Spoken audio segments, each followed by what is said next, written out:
4 Vous me... minutes de temps d'intervention. Parfait. Vous me voyez aussi? Oui, oui, on voit. Super. Donc, bonsoir à tous et bonjour aux uns. En tout cas, bienvenue à tous. Donc, je suis Alpha Diallo et je porte fièrement deux casquettes par rapport à Gandal. Je suis responsable de la communication chez Gandal et ensuite chef du projet Je Code. Donc, c'est un immense plaisir aujourd'hui en fait de vous accueillir avec Fata School pour explorer un sujet très important et qui est vraiment au cœur en fait de l'actualité et qui porte sur les femmes et le numérique. Donc chez Gandal, nous sommes très conscients en fait que l'avenir appartient au numérique.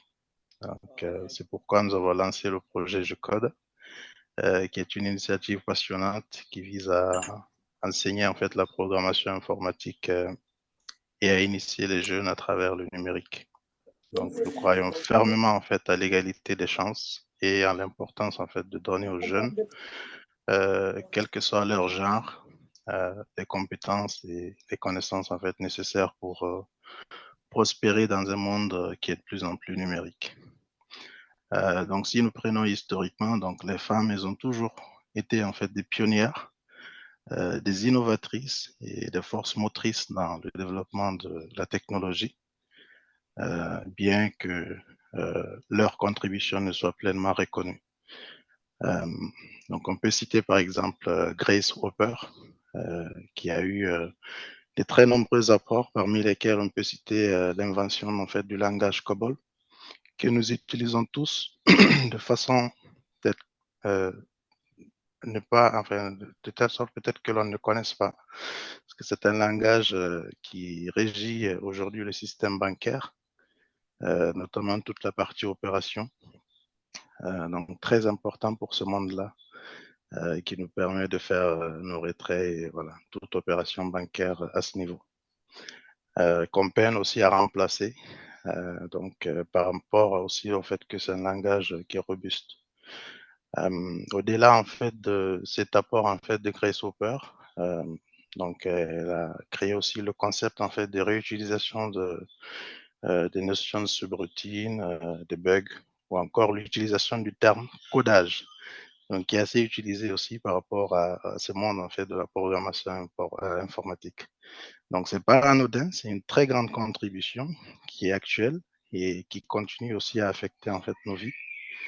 Donc on ne peut citer que ça, donc on peut parler d'autres personnes telles que Catherine Johnson, qui faisait des calculs en fait manuels en fait de précision pour des trajectoires, des trajectoires en fait de missions en fait spatiales, notamment sur la mission Apollo 11 par rapport à la Lune en 1969. Donc c'est des apports vraiment conséquents et qui ont marqué l'humanité. Euh, donc si aujourd'hui on est autour de la table en fait pour parler du numérique et des femmes, donc il faut savoir que les femmes elles ont joué un rôle très très important par rapport à ces domaines. Donc, dans ces webinaires, pour ne pas trop m'attarder, nous allons explorer en fait des récits qui sont inspirants de femmes, donc qui font partie du panel. Elles vont nous parler des obstacles qu'elles ont surmontés, de leur vision par rapport à un avenir où l'égalité en fait des genres dans le numérique est vraiment incontestable. Donc, les femmes y ont leur place. Les hommes, écartez-vous parce qu'elles arrivent et elles sont déjà dans le domaine. Donc ce rendez-vous donc nous permettra en fait de briser en fait des stéréotypes, mais aussi de mettre en lumière les réalisations en fait de ces femmes-là dans un domaine, comme je le disais tantôt, en constante évolution. Donc voilà, ce qui permettra aussi de soutenir notre mission en fait à travers notre projet G-Code. Donc ces webinaires est en quelque sorte une célébration des femmes qui font partie du domaine numérique. Donc, je tiens à vous souhaiter la bienvenue encore. Merci aux différentes panélistes, merci à Fata et bon webinaire à tous et à toutes. Merci à Monsieur Alpha Omar Diallo. Nous allons maintenant passer la parole à Madame Oumian Sané de Fata School pour son introduction sur ce webinaire Femmes et numérique.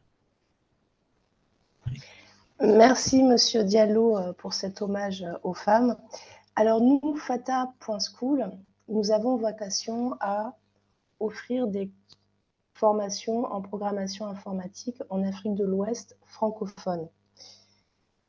Ce, en coopération avec des acteurs de la formation, une association comme Gandal, par exemple, qui fait des actions pour les scolaires et les universitaires qui veulent se former en codage, des écoles telles que DigiFam en Côte d'Ivoire, des initiatives telles que NoCode à Abidjan, ou encore IT Woman, qui essayent d'influer un petit peu le secteur numérique pour qu'il soit plus féminin.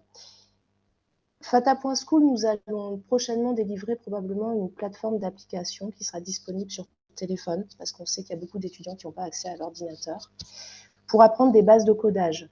Donc ça pourra les aider à se préparer à des concours pour entrer dans des écoles. Ça pourra aider des enseignants à ce que les étudiants aient déjà acquis des bases. Je vous invite à suivre les réseaux sociaux fata.school pour savoir la suite. Là, qu'est-ce qui s'est passé pour que l'on ait envie de faire un webinaire sur les femmes et le numérique? Chez fata.school, nous sommes 4 dans le conseil d'administration. Il y a 2 hommes, 2 femmes. Élise, qui est notre secrétaire générale basée au Canada, et moi-même, Oumi, tantôt à Paris, tantôt à Conakry, on a eu envie de savoir pourquoi, lorsque l'on a fait un concours de codage au mois de mai en Guinée, nous n'avons eu que 20% de participation féminine sur 1300 participants. Et c'est un petit peu l'objet du webinaire, c'est nourrir notre réflexion pour que, parmi les bénéficiaires de Fata.school et de Gandal, nous atteignions la parité. Mais au-delà de ça, moi, je m'interroge. Notre objectif chez Fata.school, c'est de montrer au reste du monde que la jeunesse africaine, elle doit nécessairement apporter ses conséquences aux évolutions en cours. On ne peut pas se passer des talents de la jeunesse africaine pour influencer le monde global connecté où nous sommes. Mais on ne peut pas se passer des femmes non plus. Donc, c'est à cette question aussi que je souhaite répondre, ouvrir des perspectives. Quel serait le monde numérique de demain s'il était paritaire? Voilà la question. Merci beaucoup. Merci à tous de nous écouter et de partager cette réflexion.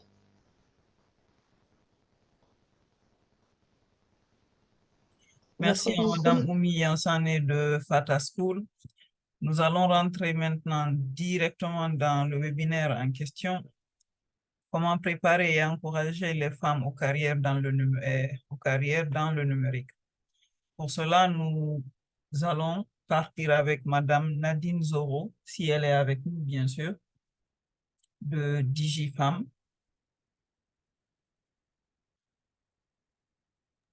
Très bien, je suis là. J'espère que vous m'entendez. Bonsoir à tous. Voilà, bonsoir J'ai à ma vous, connexion qui Madame n'est Nadine pas... Zoro.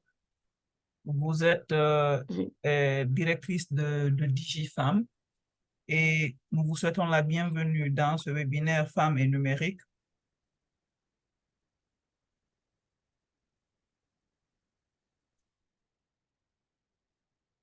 Allô? Madame Nadine, vous m'entendez?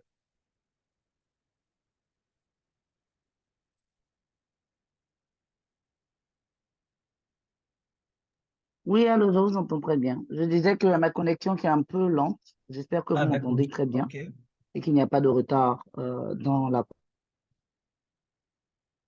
D'accord. Parlez-nous un peu de DigiFam, Madame Nadine, si vous nous entendez. Parlez-nous un peu de DigiFam.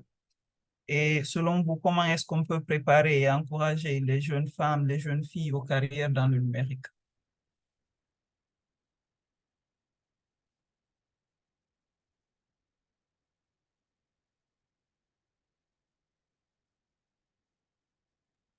Bonjour à tous, je suis Sandra Takassi, responsable de DigiFam Academy. Comme Nadine Zoro l'expliquait, nous sommes actuellement en fait en déplacement à l'intérieur du pays avec une connexion très instable. Ah, d'accord. Donc, en attendant son retour, je me Allô, permets de... allô, allô, Ok, allô, je suis là. Vous m'entendez D'accord. mieux? Désolée, OK. j'avais un petit souci de connexion instable. Ça J'ai dû s'ouvre. changer de connexion. Très On vous bien. entend Donc, et c'est à vous. très bien. Merci beaucoup pour l'invitation. Je suis Nadine Zoro, je suis la directrice du programme DigiFemme. Le programme DigiFemme, de manière générale, c'est un programme qui a été l'initiative de Bayer, donc comme Millennium Challenge Corporation, USAID, en partenariat avec des organisations comme Microsoft et en Côte d'Ivoire, le gouvernement ivoirien à travers le ministère de la Communication et de l'économie numérique, l'UNCA et le ZATIC. Et l'objectif de ce programme, c'est d'apporter une assistance globale à l'écosystème entrepreneurial des femmes en leur permettant de mieux comprendre l'importance des données et des outils numériques pour pouvoir devenir des entreprises beaucoup plus rentables. On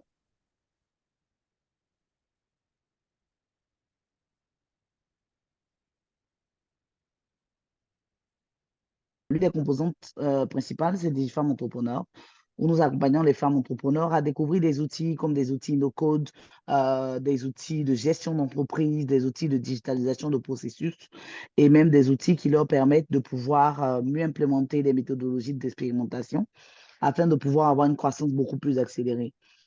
Ensuite, la composante, je pense, celle pour laquelle nous sommes là aujourd'hui, c'est DigiFemme Academy, qui va venir quelque part préparer la main-d'œuvre future des femmes entrepreneurs, avoir des jeunes femmes qui sont équipées aux compétences numériques et qui vont aussi créer des entreprises qui sont fondées, basées sur le digital, avec des solutions digitales. Et pour le faire, on va leur faire une formation qui est composée de deux parties principales.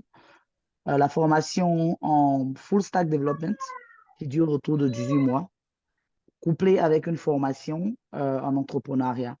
L'objectif, c'est de stimuler leur créativité et leur permettre de pouvoir utiliser la technologie pour créer des solutions qui sont à jour du numérique.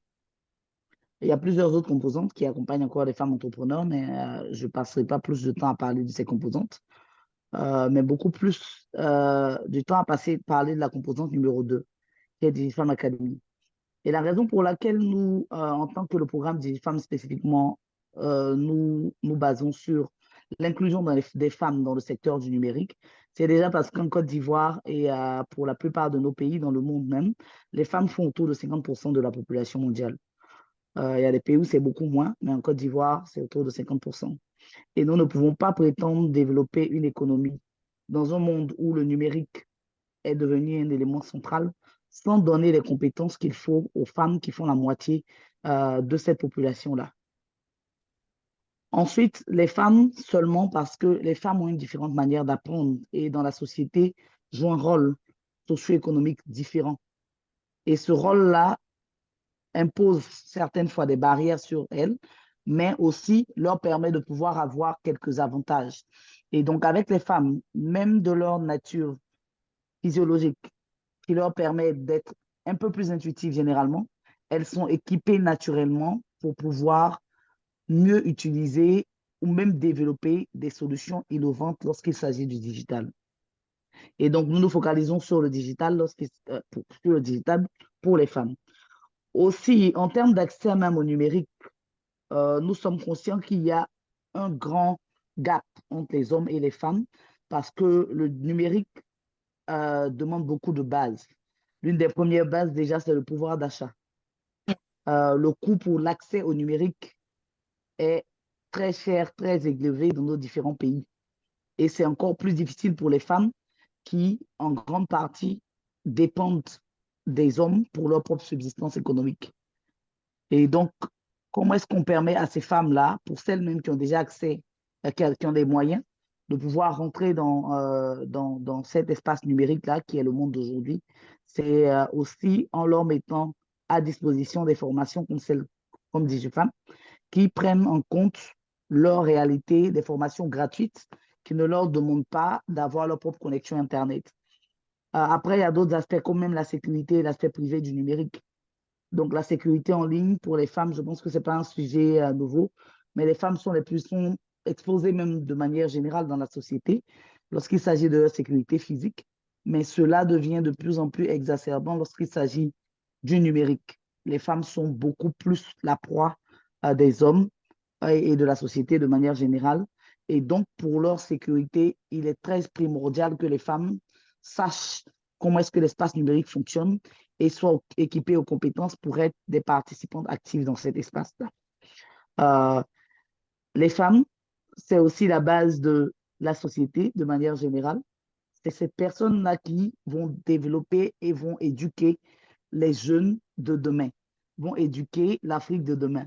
Et donc, si nous voulons être à jour et nous assurer que la transformation numérique globale qui est en train d'avoir lieu ne nous laisse pas en arrière, nous devons être conscientes que les femmes sont notre atout le plus majeur pour que les enfants de demain soient équipés automatiquement aux compétences numériques.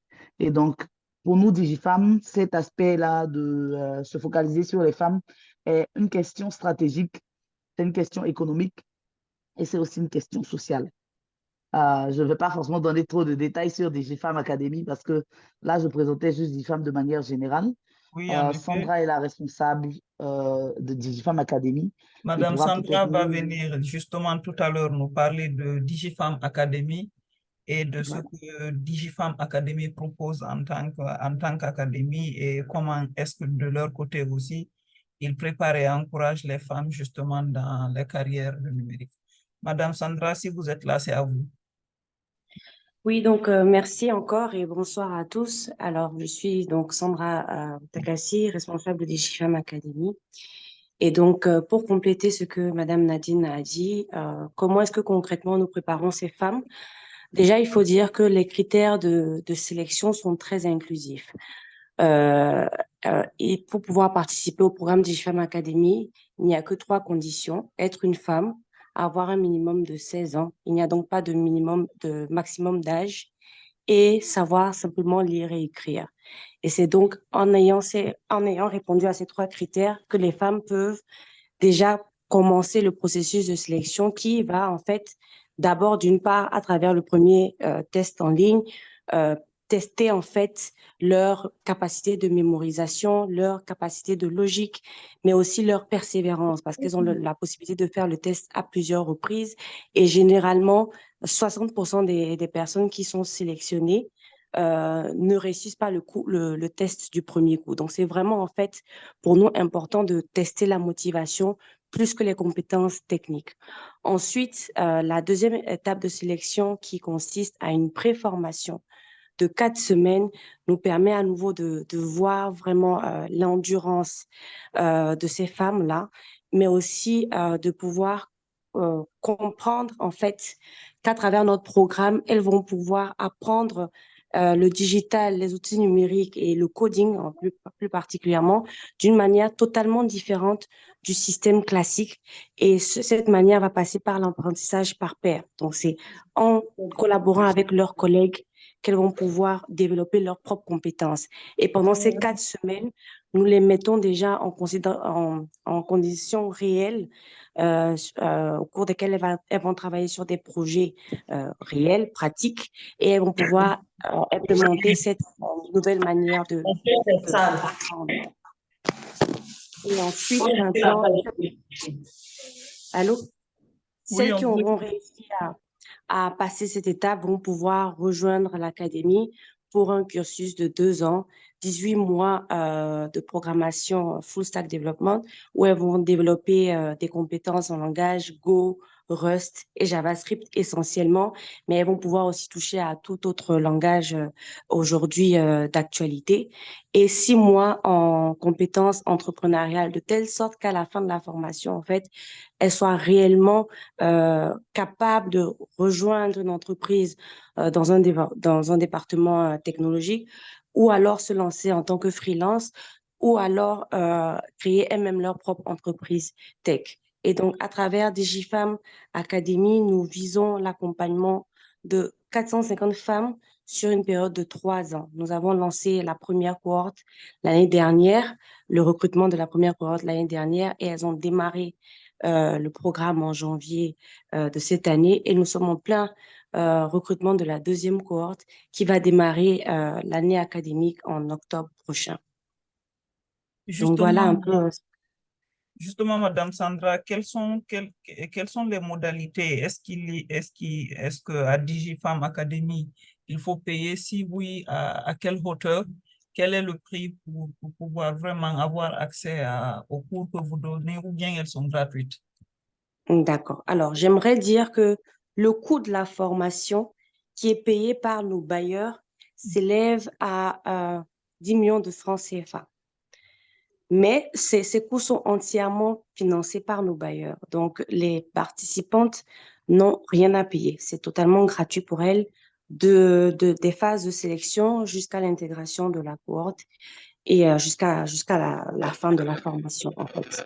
Donc, c'est vraiment une opportunité qui leur est donnée, une opportunité qui prend en compte leur réalité financière et qui essaye réellement de pouvoir briser ces barrières-là de telle sorte que les moyens de subsistance ou même le fait que ce soit une formation 100% féminine, euh, le fait que ce soit ça, en fait, leur donne l'assurance nécessaire de pouvoir participer à une formation où leurs réalités de femmes sont prises en considération et où elles ne se sentent pas en compétition avec des hommes.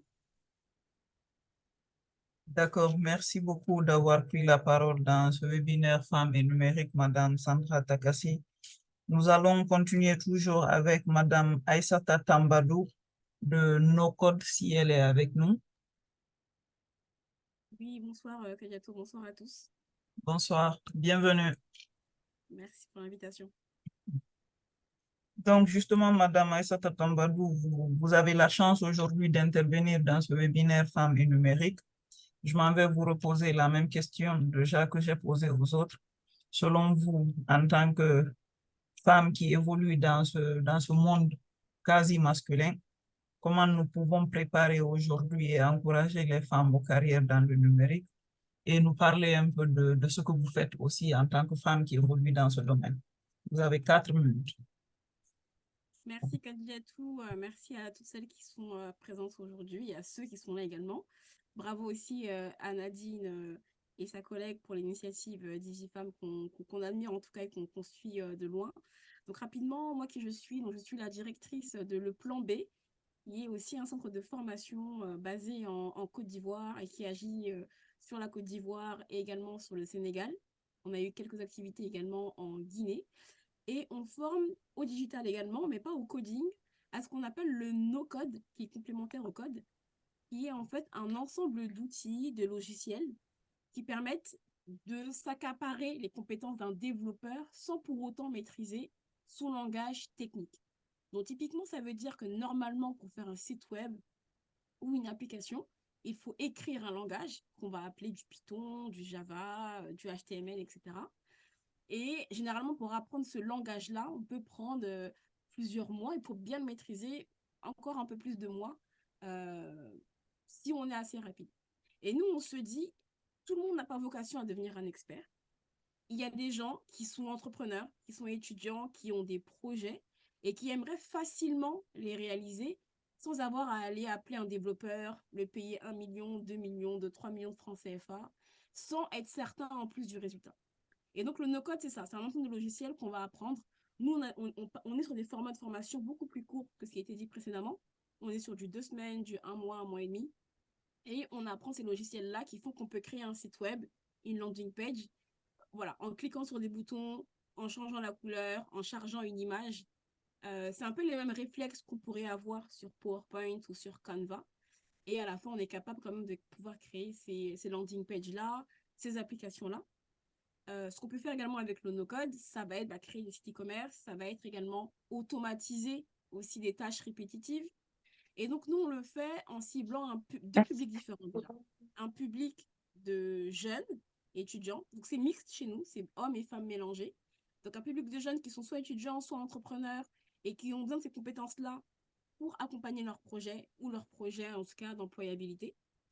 Le but, c'est pas d'en faire des experts développeurs, mais d'utiliser le digital pour accompagner soit leur métier, soit leur activité. La seconde cible, ça va être des PME, là en Côte d'Ivoire. Là, on n'est plus sur des programmes, disons, soutenus par des bailleurs, on est plus sur un échange classique de formation. Et ces PME-là, même problématique, comment je fais si je suis un petit entrepreneur, une petite PME, pour quand même digitaliser mon activité, pour aller plus vite, sans avoir à embaucher un développeur ou avoir à payer un prestataire extérieur. Donc, le but dans tout ça, c'est quoi? C'est comment on rend les gens autonomes avec des petits outils malins qu'on apprend rapidement pour que le digital nous serve et qu'il y ait plus ces inégalités énormes qui font qu'il y en a qui sont un peu les gagnants du digital et d'autres qui perdent dans le digital. Donc, ce qu'on fait plus concrètement, c'est qu'on mène des programmes de formation, des bootcamps financés par des partenaires et on forme des cohortes d'apprenants au no-code.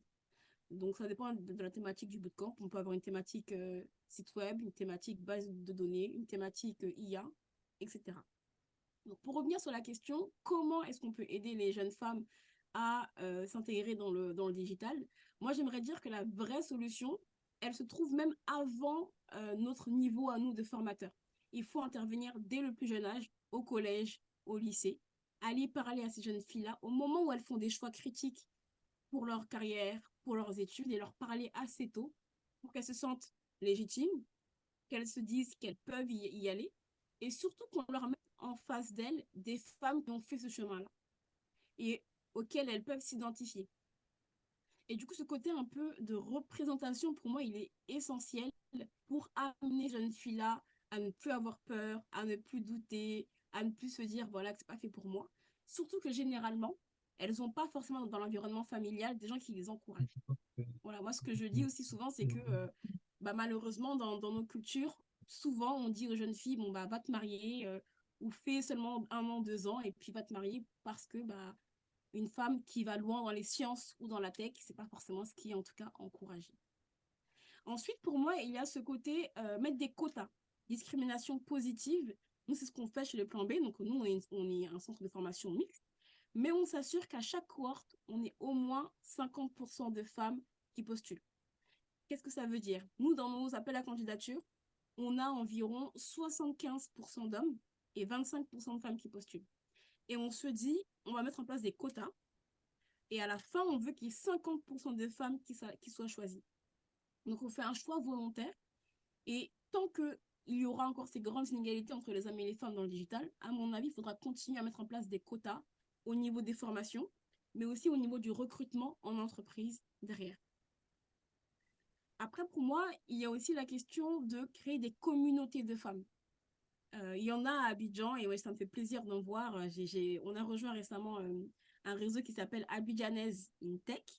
Donc, c'est un groupement de femmes ivoiriennes ou en tout cas amoureuses de la Côte d'Ivoire dans la technologie et qui s'entraident et qui vont mener des actions ensemble, se soutenir pour qu'encore une fois, même si on est déjà dans le milieu, on puisse en tout cas avoir ce soutien qui vient et qui vient aider à ne pas pâtir des difficultés qu'il y a dans le milieu.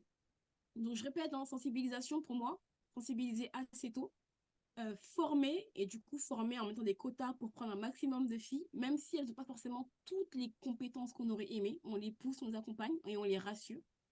Et après, le soutien, le réseau au niveau des femmes déjà dans le milieu qui sont là et qui, à mon avis, en plus de s'aider entre elles, devraient aussi redonner et aller parler aux jeunes filles pour leur montrer que c'est possible et qu'on peut le faire. Nous, pourquoi est-ce qu'on pense que le no-code peut aider ces jeunes filles-là?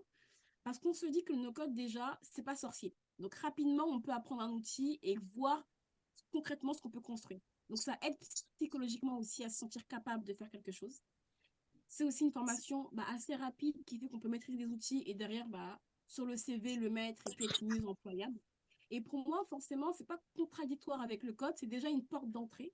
Et ceux qui veulent continuer après plus tard vers le code peuvent le faire en ayant déjà une culture digitale.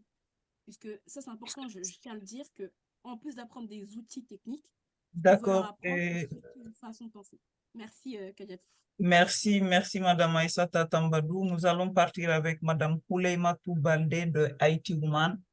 Si elle est avec nous, une autre aussi de ces femmes battantes qui se battent vraiment pour la cause de la femme dans le monde en général et le monde numérique en particulier. Pouleimatou Baldé, IT Woman, est-ce que vous êtes avec nous? Oui, bonjour tout le monde. Je ne sais pas si vous m'entendez ou pas. Je suis désolée, je n'ai pas mis la caméra parce que j'ai les enfants partout. Enfin, ils ne dorment pas encore, c'est vendredi. D'accord. Déjà, on a la chance qu'ils ne parlent pas, donc c'est On déjà vous très entend. bien. On vous entend très bien, c'est à vous. Voilà, donc je suis Oulematou et je suis ingénieure études et développement logiciel, donc depuis maintenant 7 ans en France et je suis guinéenne d'origine. Donc déjà, je félicite Gandal et Fata pour cette organisation et je félicite aussi les représentantes des deux structures qui ont intervenu parce que j'ai suivi de près et je félicite leur démarche. C'est une excellente nouvelle de voir des initiatives comme ça aussi de l'autre côté. Et donc, du coup, moi, je suis la fondatrice de IT Woman Movement.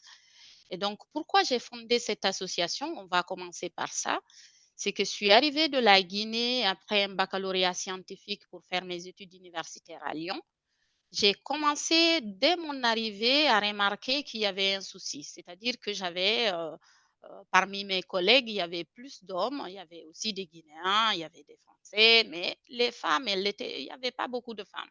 Et le sexisme, donc, était présent dès l'université déjà, parce que c'était plus compliqué pour les femmes que pour les hommes. Mais je me suis dit, ça va aller, tu vas rejoindre le monde du travail, ça va bien se passer. En 2016, je rejoins le monde du travail et de 2016 à aujourd'hui, j'ai toujours été la seule fille de mon équipe. Donc ça, c'est encore plus compliqué parce que on est tous des humains et qu'on aime performer et parfois quand tu te compares avec des personnes qui ne sont pas comme toi, eh ben, c'est un peu plus compliqué en fait. Donc, je me suis dit, pendant mes études, je laissais passer, j'essayais de faire des nuits blanches pour me démarquer. Et dans le monde du travail, les 3 premières années, bah, j'essayais de faire la même chose. Et là, stop. Stop, pourquoi? Parce que je veux pas qu'une autre fille vive ce que je vis. Donc, du coup, j'ai lancé, au départ, c'était juste un mouvement sur LinkedIn. Et j'ai vite vu qu'il y a beaucoup de personnes qui m'interpellaient, dont des chefs d'entreprise qui me disaient, bah, est-ce que c'est une structure? Nous, on aimerait être partenaire. Et donc, c'est parti de là. On a fondé l'association et c'est une association donc nous, on n'est pas un centre de formation, contrairement aux deux Aux structures autres, ouais. que je félicite. Donc, Oui. nous, on est une association de loi 1901 reconnue d'intérêt général qui va être accompagnée par l'administration française. Et nous, on mise tout sur de la sensibilisation, sur la déconstruction des préjugés et surtout sur de l'entraide. Et donc ça, comment ça se formalise? On a 2 programmes plus un réseau. Les 2 programmes, le premier s'appelle éducation. Donc le programme éducation va de la maternelle jusqu'au monde du travail en passant par les associations de quartier. Je m'explique. Donc le maternel, ça va être plutôt de la sensibilisation à l'égalité filles-garçons. Pourquoi une fille ne peut pas être chef? Eh ben, en fait, elle peut. Angela Merkel est chef de son, de son pays. Enfin, c'est des discussions, c'est des débats qu'on anime avec les écoles. Là, c'est un test sur la ville de Lyon actuellement. Donc, on anime ces discussions-là et on essaye de déconstruire les préjugés que les enfants peuvent avoir à travers les parents. À l'école primaire, pareillement, mais là, on est plus sur le devenir, sur qu'est-ce que tu rêves être. Tu rêves être infirmière. Pourquoi? Est-ce que tu aimerais être astronaute? Bah, tu es une fille, mais tu as aussi le droit d'être astronaute. Donc, c'est une discussion comme ça. Et alors que dans les établissements comme le collège, par exemple, on est sur un autre registre. Là, c'est de l'information sur les métiers de la tech, surtout de la tech et aussi du numérique. On va commencer par la tech pour expliquer, et ça, on arrive avec des scénarios pour expliquer. Par exemple, dans un film, tu es plutôt l'enquêteur ou plutôt c'est lui qui va aider en fait. Tous ces profilages-là vont nous permettre de savoir est-ce que tu vas plutôt t'orienter vers de la tech ou est-ce que tu vas plutôt aller vers le monde digital, le monde numérique. Donc, en fait, on essaye de comprendre si tu es plutôt matheux, si tu es plutôt littéraire, si tu es plutôt quelqu'un de curieux ou on fait un peu du profilage pour savoir bah, d'où est-ce qu'on peut te mettre. Et une fois ça, bah, on a des ateliers du coding. encore une fois, on n'est pas un centre de formation, on est en partenariat avec des écoles de reconversion comme ceux qui ont intervenu. Mais nous, on est là pour expliquer l'algorithme, expliquer ce qu'on attend dans ce monde du travail. Parce que généralement, mon équipe, on est 25 personnes dans mon équipe et ces 25 personnes-là sont tous, c'est souvent des chefs d'entreprise ou des techs, ou même on a aussi des psychologues de travail. Donc là, toute cette équipe-là est là pour coordonner les bénévoles qui vont venir, les ambassadeurs qui viennent au nom de IT Woman Movement. Donc, on sensibilise et on explique tout ça. Et là, encore au collège, on intervient avant la classe de 5e. Parce qu'ici, en France, c'est à la classe de 5e que les enfants commencent à choisir quel lycée ils vont faire. Alors qu'au lycée, on va arriver encore au lycée avec un autre atelier.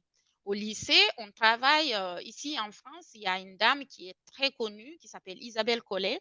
Isabelle Collet, elle fait partie de Femmes At Numérique et on lui doit tous les chiffres qu'on utilise, en tout cas dans nos sensibilisations.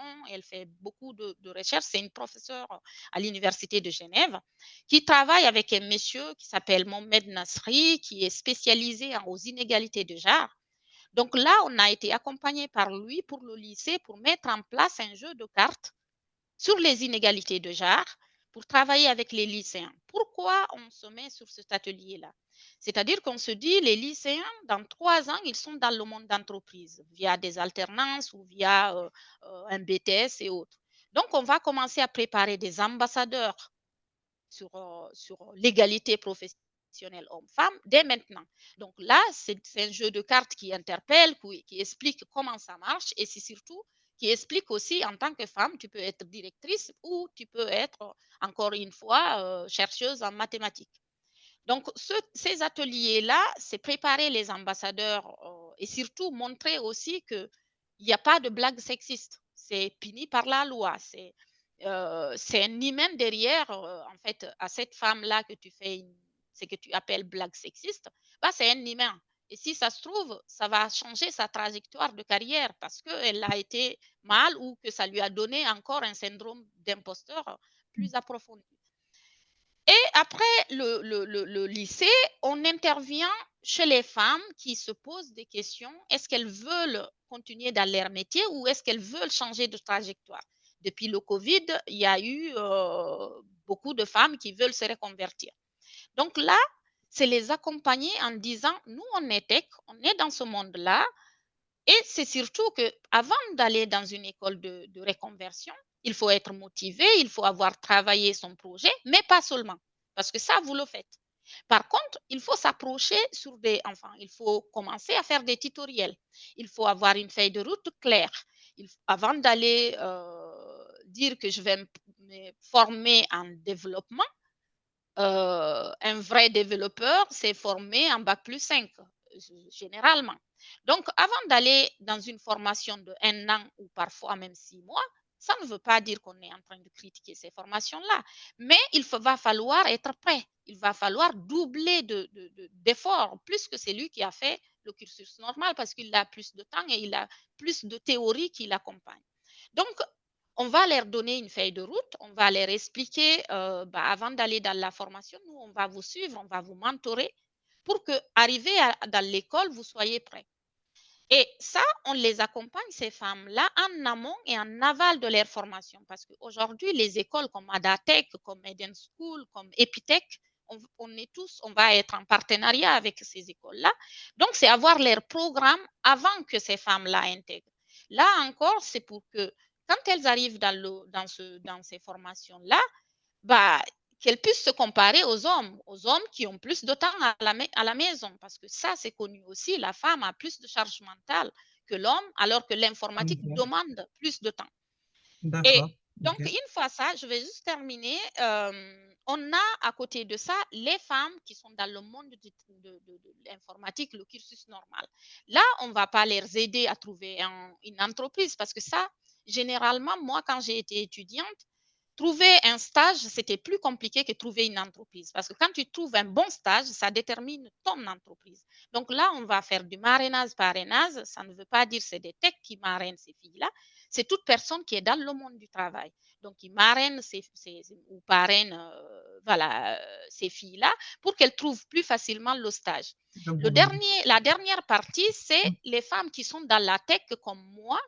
Bah là, c'est performer ensemble. Et là, c'est tous les mois, on a des webinaires et chaque fois, on fait de la veille ensemble. C'est-à-dire, une fille va venir présenter son expertise, expliquer aux autres pour qu'on performe ensemble.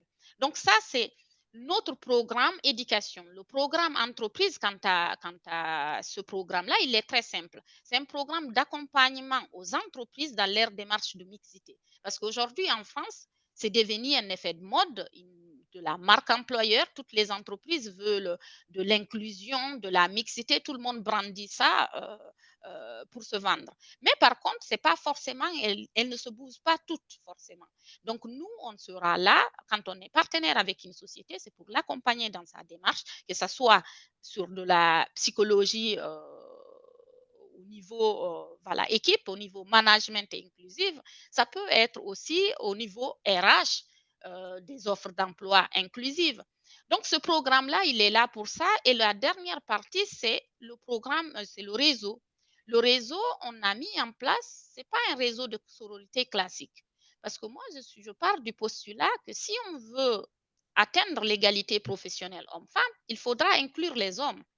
Donc, nous, on met en place un réseau d'influence féminine ouvert aux hommes et aux femmes. Par contre, les sujets traités, c'est des sujets de la mixité, l'inclusion de la femme. Et donc, c'est un mini TEDx où des femmes viennent speaker, faire des conférences et elles sont là, jugées par des hommes et des femmes. Et ces femmes-là, elles sont mises en valeur. Donc, c'est un peu ça, nos programmes et une campagne de rôle modèle. Pour D'accord, répondre merci. maintenant à la question, je vais juste répondre à ça. Je sais que j'ai débordé, mais Malheureusement, le temps nous prend là.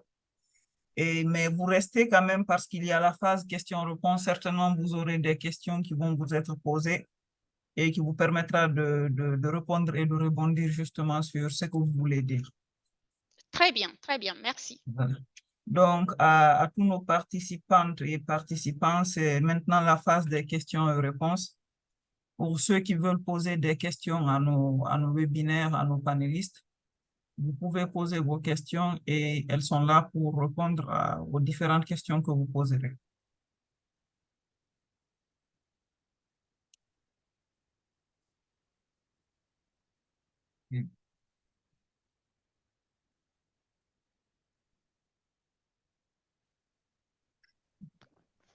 Si vous voulez poser des questions mais que vous n'arrivez pas à vous à remettre votre micro, levez la main dans le chat ou envoyez un message dans le chat et je le ferai, je vous donnerai la parole.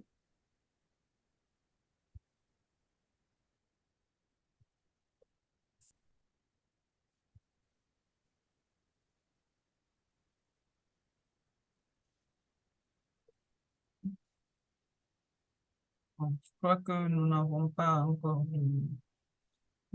encore de questions. Moi, j'ai une question. Allez-y. Donc, bonjour, je suis Élise et je suis l'une des cofondatrices de Fata School.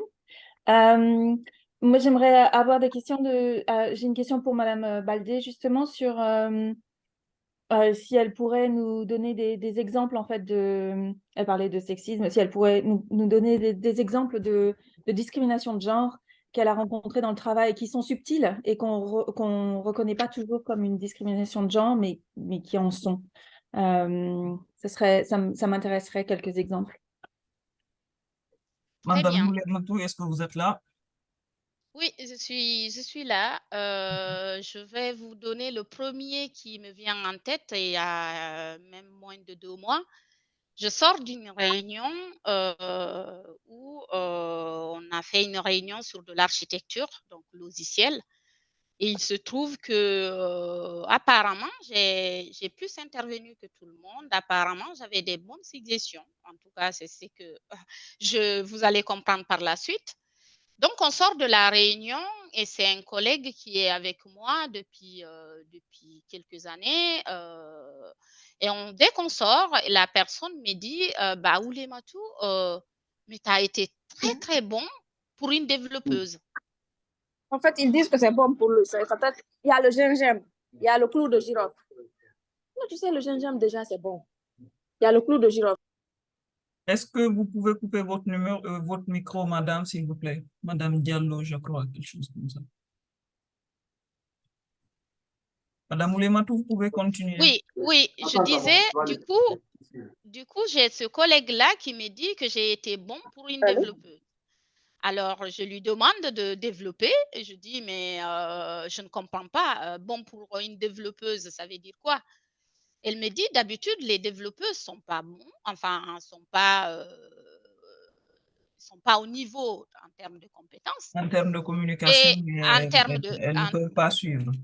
non, c'est surtout, même pas en termes de communication, c'est que, en fait, j'avais proposé, donner des suggestions qui étaient pertinentes. Et donc, lui, il ne comprenait pas que ça venait d'une femme, en fait. Et dans la discussion, donc, je me mets toujours, comme je l'ai toujours fait, en mode, je l'interroge, je le pousse encore plus loin pour développer. Je dis, mais je ne comprends pas. Il me dit, mais tu sais, quand je suis arrivée chez Verial, j'ai appris que tu étais lead tech. J'ai failli démissionner, j'ai failli partir. Parce que, en fait, je n'ai pas compris qu'on te mette lead tech parce que je me suis dit, peut-être c'est pour avoir de la marque employeur parce que tu es noire et tu es une femme. Donc ça, je pense que ça peut... la seule chose qui m'a aidée, c'est que j'ai tellement entendu du sexisme que je pense que maintenant, j'ai préparé mon mental et que je suis assez armée pour répondre à tout ça. Parce que au tout début, quand ça m'arrivait, ça me remettait en question et c'est surtout moi-même, je me posais des questions. Est-ce qu'ils n'ont pas raison? Est-ce que je n'ai pas été nommée parce que je suis noire? Parce que moi, ici en France, je vis ce plafond de verre en triplement parce que je suis noire, je suis étrangère et en plus, je suis une femme et dans un domaine où je compte performer. Donc ça, c'est un exemple déjà. Et d'autres exemples, c'est quand j'ai voulu évoluer en poste et que mon responsable m'a dit frontal, bah, je pense que si je te nomme, les autres vont démissionner. Et ben pourquoi? Et ben parce que en fait, c'est compliqué quand même. Tu sais, une femme quand même, c'est connu pour, tu sais, s'emporter. Enfin, bref. Le monde de la tech est très, très compliqué pour les femmes. Le monde de la tech est encore plus compliqué parce que c'est un monde qui évolue très vite. C'est un monde où il faut faire de la veille. Et quand tu es une femme, on ne te croit pas. Et quand tu es une femme, tu vas travailler 2 fois plus, tout simplement. D'accord, merci à Madame Oulematou Baldé. Nous allons toujours continuer avec la phase questions. Et si nous n'avons pas de questions d'autres personnes, nous allons partir directement avec la deuxième partie qui nous parle un peu des témoignages.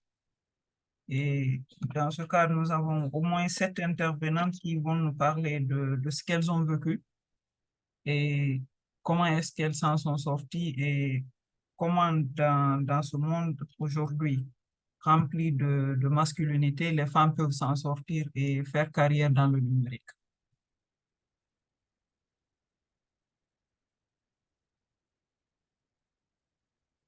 Allô, vous m'entendez? Oui, Madame Nadine, on vous Allô? entend. On vous Oui, entend.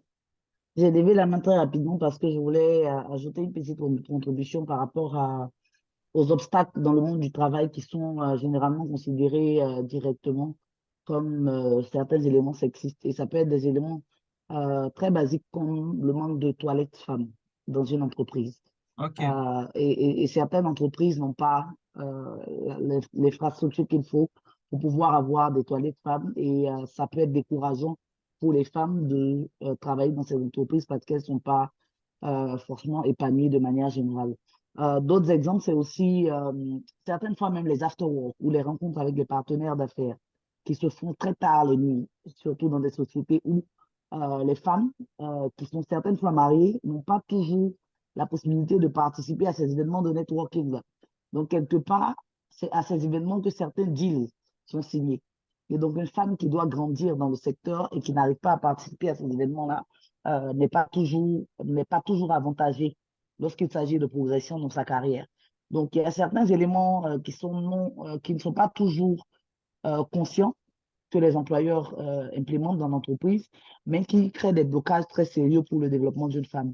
À DigiFam, ce que nous faisons, par exemple, par rapport à la programmation de DigiFam Academy, nous avons un emploi du temps flexible. Ça veut dire qu'il n'y a pas de jour de cours spécifique.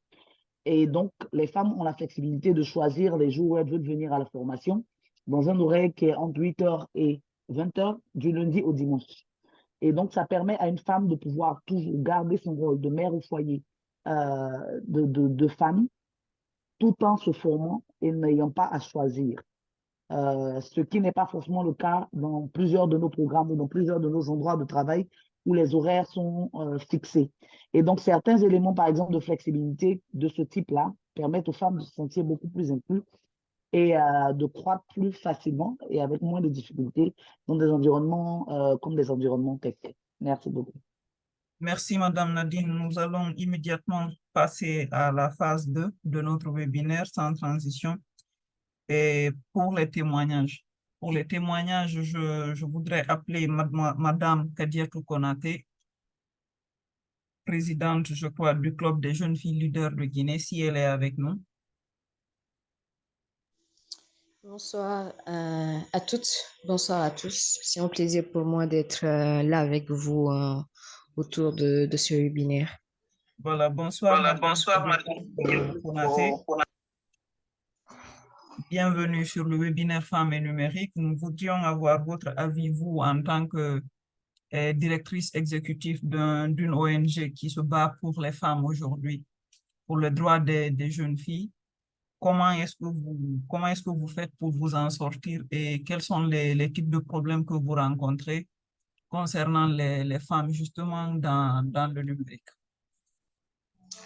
Merci encore. Donc, le Club des jeunes filles leaders de Guinée, pour une petite information, est une organisation de promotion et de protection des droits des jeunes filles en Guinée. Donc, c'est une organisation qui s'assure que les droits des jeunes filles soient respectés de manière très approfondie et que les autorités puissent prendre les dispositions nécessaires pour que chaque jeune fille puisse vivre dans des meilleures conditions. Donc, je tiens à signaler que nous ne travaillons pas spécifiquement dans le monde du numérique, mais sur les questions globales des droits des femmes, ce qui nous amène par moment à travailler sur les femmes et le numérique, les femmes et le monde digital, les femmes et l'utilisation des outils numériques, parce que nous, on estime que pour avancer, c'est-à-dire le numérique, les outils digitaux sont incontournables dans notre monde actuel. Et pour des personnes qui pensent à réclamer l'égalité de sexe, pour des personnes qui poussent fort, pour des personnes qui luttent pour les droits des femmes, il est important pour elles de pouvoir utiliser tous les moyens à disposition pour atteindre les objectifs, d'où le numérique, nous, qui nous permet d'amplifier nos voix, qui nous permet de sensibiliser une grande masse, qui nous permet d'influencer les politiques si nécessaire et tout ce qui va avec. Et au-delà, d'ailleurs, on utilise le même numérique pour amener les femmes et les filles à s'intéresser à leur formation. C'est-à-dire dire qu'on n'a plus de barrière de moyens qui peut se poser. Il y a des formations gratuites en ligne, des formations professionnelles qui existent. Donc, il est important pour les femmes d'utiliser ces outils digitaux, d'utiliser ces plateformes digitales, d'utiliser le numérique pour se former, d'utiliser le numérique pour parler d'elles, d'utiliser le numérique pour faire valoir leurs compétences, pour mettre en lumière ce qu'elles sont capables de faire et surtout pour amener d'autres jeunes filles à s'inspirer d'elles, amener d'autres jeunes filles sur la voie de la réussite, amener d'autres jeunes filles à s'intéresser aux questions de développement, aux questions spécifiques qui peuvent elles-mêmes les intéresser et surtout utiliser le numérique à bon escient, quoique ça peut avoir, son utilisation peut avoir avoir des impacts sur la sécurité des filles et des femmes qui l'utilisent en matière de protection et tout. Voilà. D'accord, merci pour votre témoignage, Madame Kadiatou Konaté. Nous allons partir avec Madame Diarra Girassi, si elle est avec nous, la rédactrice en chef adjointe du groupe Fréquence Média, pour son témoignage.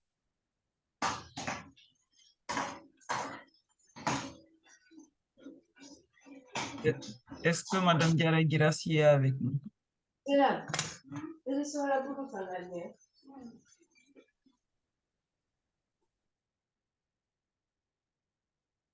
D'accord. Je signale que Madame Diarra Girassi n'est pas avec nous.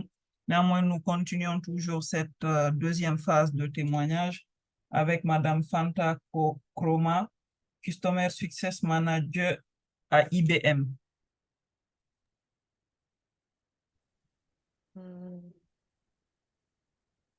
Bonsoir, Bonjour. Madame Fanta, et bienvenue.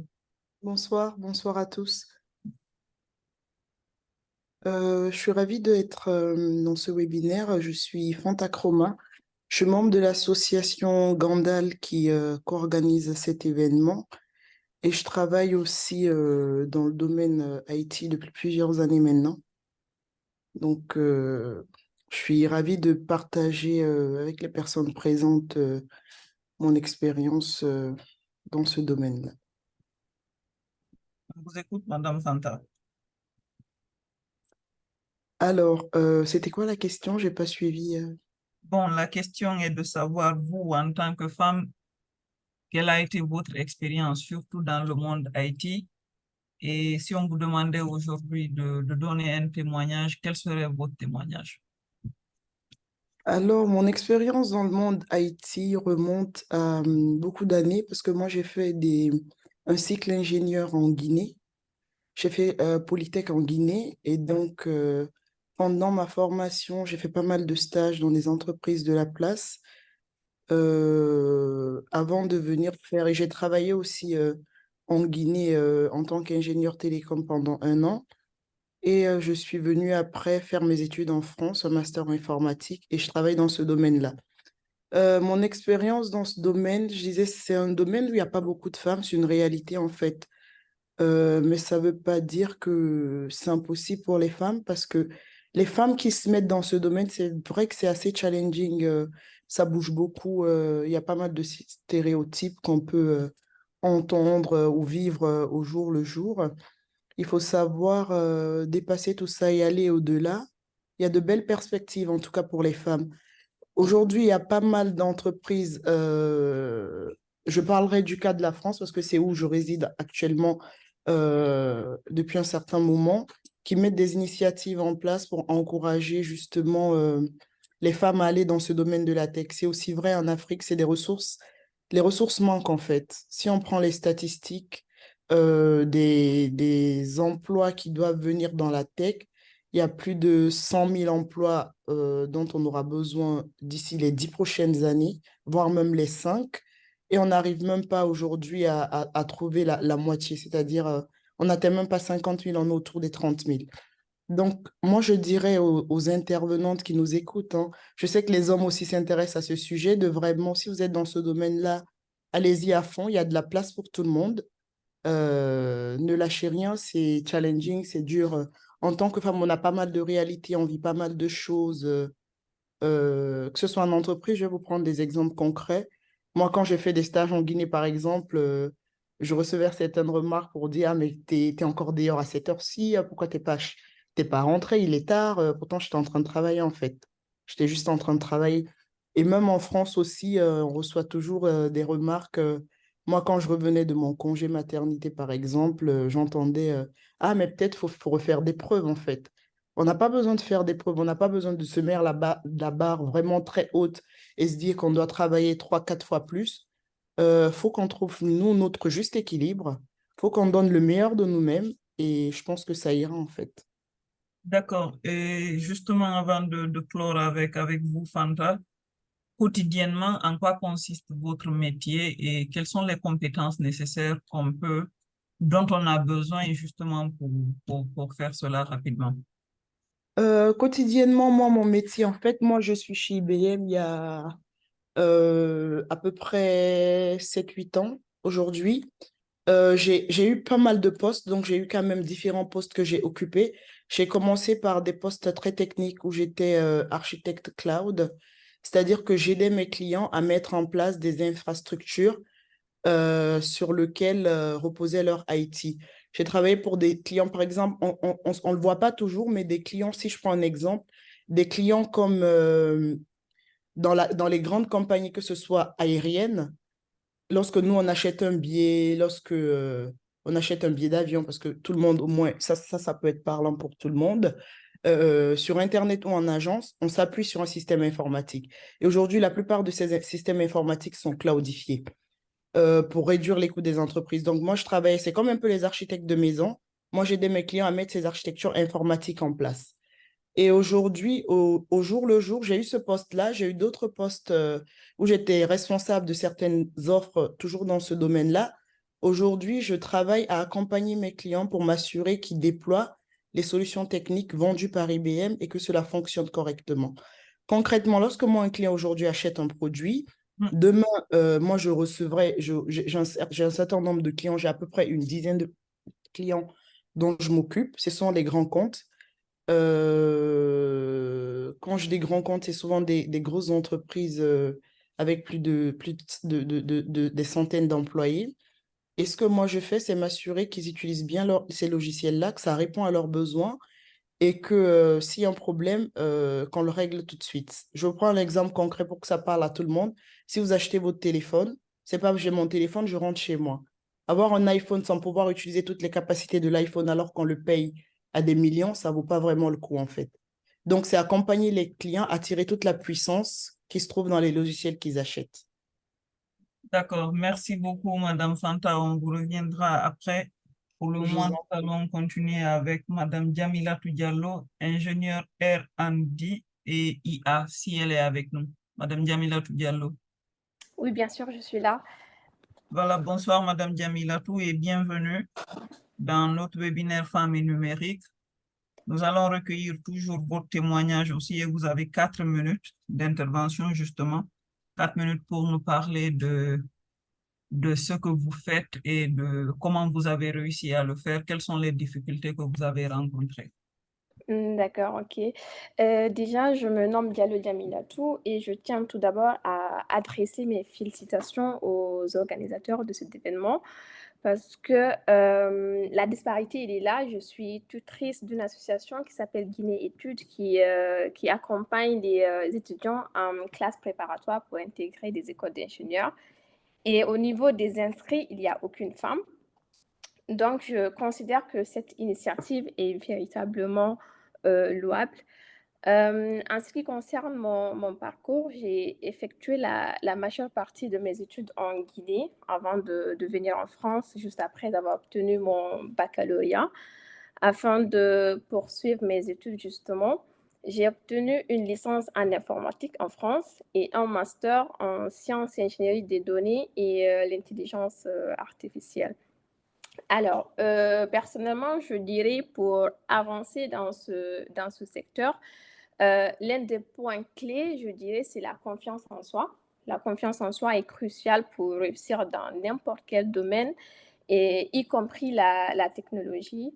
Les femmes doivent croire à leurs compétences et ne pas craindre de prendre les initiatives, justement. Personnellement, à mon arrivée en France, je n'avais absolument aucune connaissance en informatique.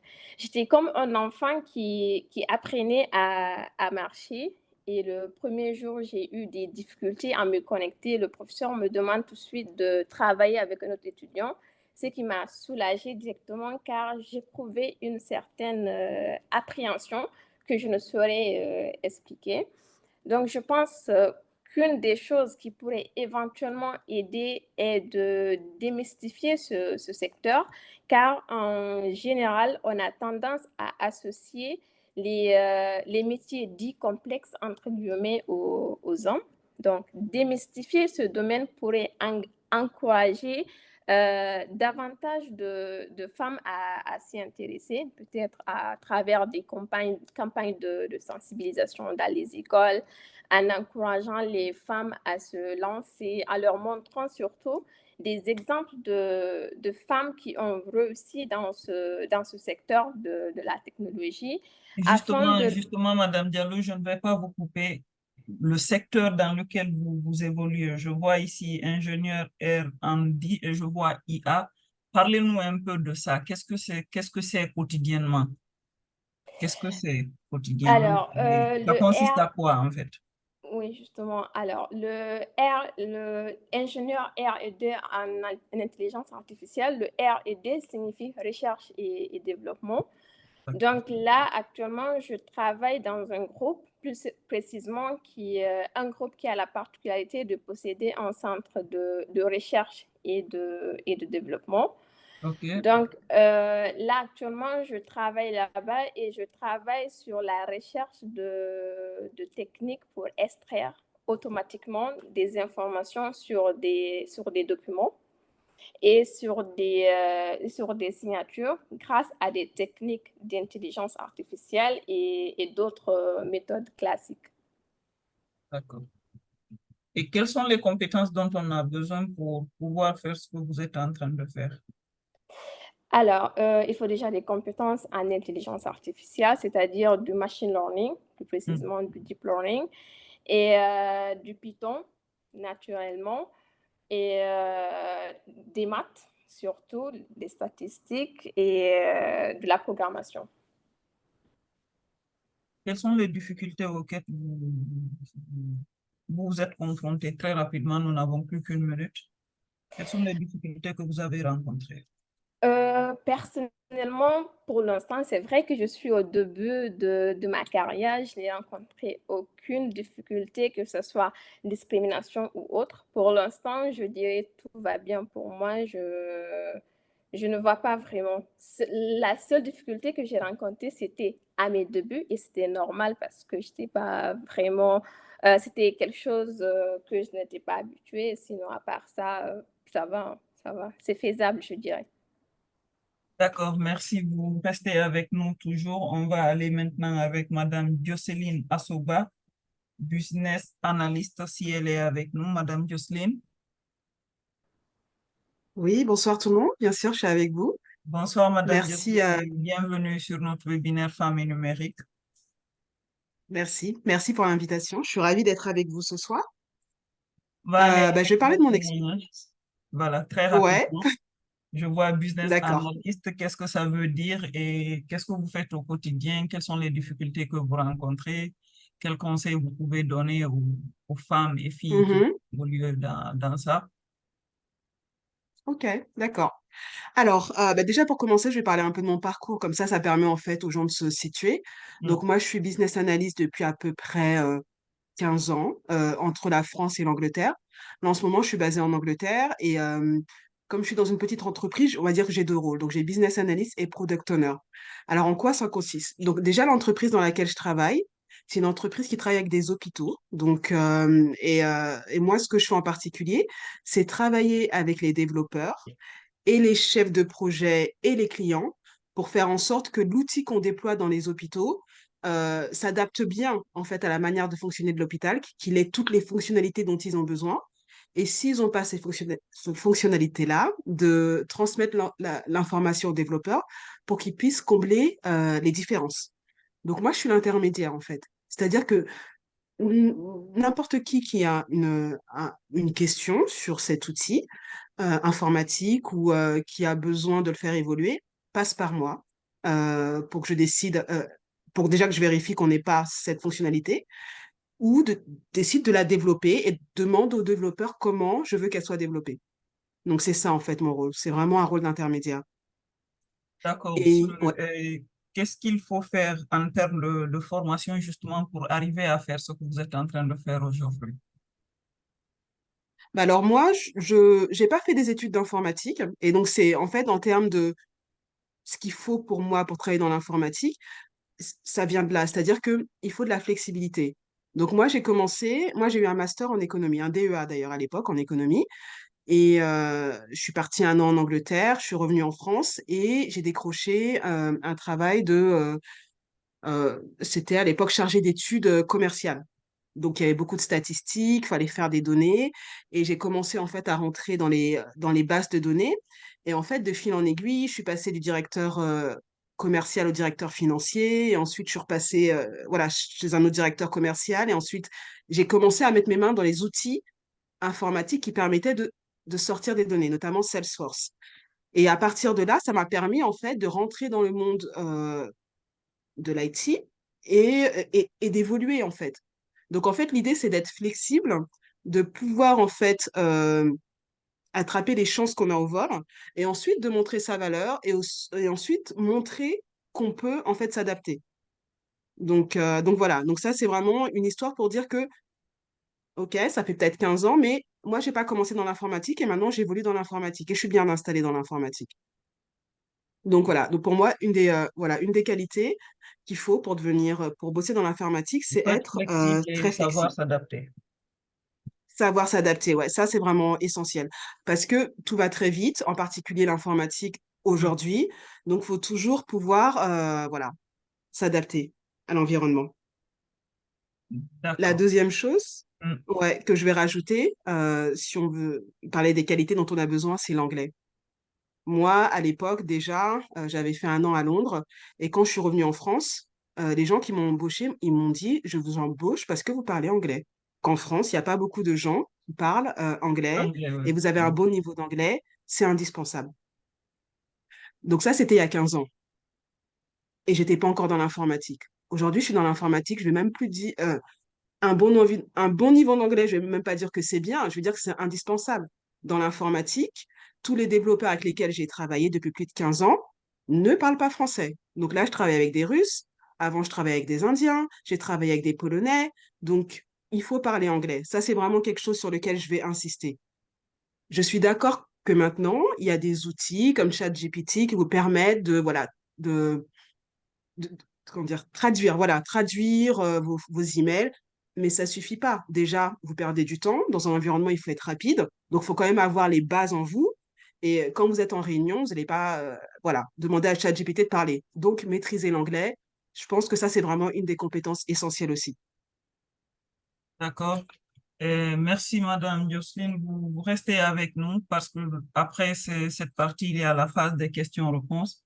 En attendant, nous allons partir avec Madame Kadiatou Diaw Diallo, ICT Support Officer, si elle est avec nous.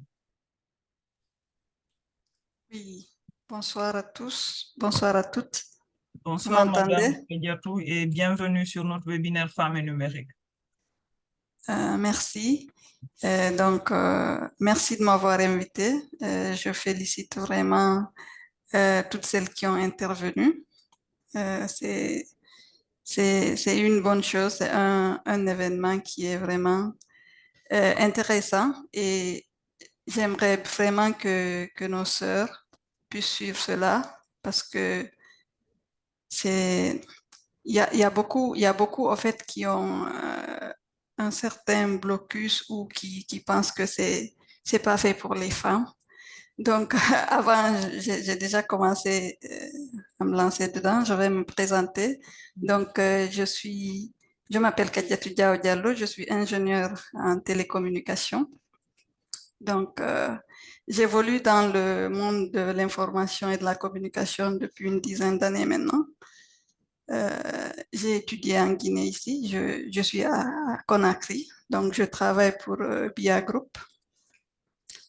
Et je dirais que c'est parfois un peu compliqué pour les femmes de travailler dans le numérique. Parce que comme l'ont dit certaines femmes qui ont déjà intervenu, il y a en fait il y a un complexe et puis il y a cette discrimination qui est là. On se dit que oui, les femmes ne peuvent pas faire les métiers ou les formations qu'on attribuerait aux hommes. C'est la technologie, la mécanique ou beaucoup d'autres domaines. Donc, moi, je dis que c'est pas vrai. Donc, il faut avoir la confiance en soi, comme l'a dit une des intervenantes. Il faut s'armer de courage et il faut vouloir ce qu'on fait. Il faut aimer ce qu'on étudie ou le travail qu'on fait. Parce que des difficultés, il y en aura toujours. Vous, Donc, en tant que femme, vous, en tant qu'ingénieur télécom, aujourd'hui, si on devait parler de votre boulot, il consiste à quoi réellement? Qu'est-ce que vous faites quotidiennement? Et quelles sont les études que vous avez faites qui vous a permis d'être là où vous êtes aujourd'hui? OK, donc moi, aujourd'hui, je travaille pour BIA Guinée en tant que ICT Support Officer. Donc, j'ai déjà eu à travailler avec d'autres entreprises dans le passé. J'ai travaillé avec des ONG médicales. Définir ce Donc, que veut dire ICT Support pour les autres qui vont nous suivre, qui ne savent pas ce que c'est. Si vous pouvez nous définir cela déjà, ça serait pas mal. On peut dire que c'est un responsable informatique, donc je m'occupe de tout ce qui est informatique et technique pour l'entreprise BIA. Ok, d'accord. Donc, comme je le disais au début, j'ai fait une formation en télécommunication, j'ai un bac plus 5. Donc, j'ai aussi un master en ingénierie des systèmes d'information en santé, parce que j'ai eu à travailler avec une ONG médicale avant d'intégrer cette entreprise. Donc, ce que je fais au quotidien ici à BIA, je m'occupe déjà du réseau de BIA, du système informatique. Donc, toutes les questions informatiques et techniques, je suis responsable de cela. Donc, je fais du support, j'aide les collègues dans l'utilisation des outils. Donc, je gère l'infrastructure réseau et je déploie les nouvelles solutions. Donc, nous sommes un groupe, BIA est présent dans beaucoup d'autres pays. Donc, quand il y a des nouvelles solutions que nous devons utiliser, je les déploie. Je m'occupe de tout ce qui est serveur, technologie. Donc, en quelque sorte, c'est ça. Donc, le métier que je fais, c'est ce que je faisais aussi presque dans mon emploi précédent. C'est juste que c'était un domaine un peu différent. Donc, en quelque sorte, le métier que je fais, c'est de l'informatique. C'est du support, c'est le réseau, c'est s'occuper de tout ce qui est infrastructure, toutes les problématiques informatiques, donc, et toutes les configurations qui sont liées à l'infrastructure ou aux solutions et aux applications.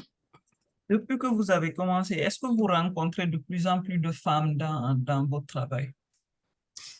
Je pense que maintenant, il y en a de plus en plus par rapport à l'époque où nous on étudiait. Donc, je pense qu'il faut vraiment aller sur la sensibilisation et surtout parce que actuellement, je pense que les femmes choisissent les formations techniques, mais il y a toujours la discrimination, elle est là, elle existe. Donc, il faut beaucoup sensibiliser, il faut accompagner les jeunes filles, il faut les orienter, les aider au fait, à s'orienter pour leur dire que oui, c'est possible qu'une femme réussisse dans la tech et c'est possible qu'une femme aussi fasse des formations numériques, même si elle rencontre des difficultés ou même si elle est discriminée, il ne faut pas qu'elle baisse les bras. Faut qu'elle continue.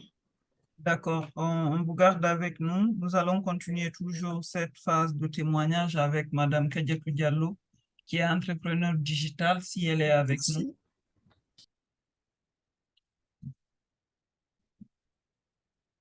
Madame Kadiatou Diallo, est-ce que vous êtes avec nous, entrepreneur du digital?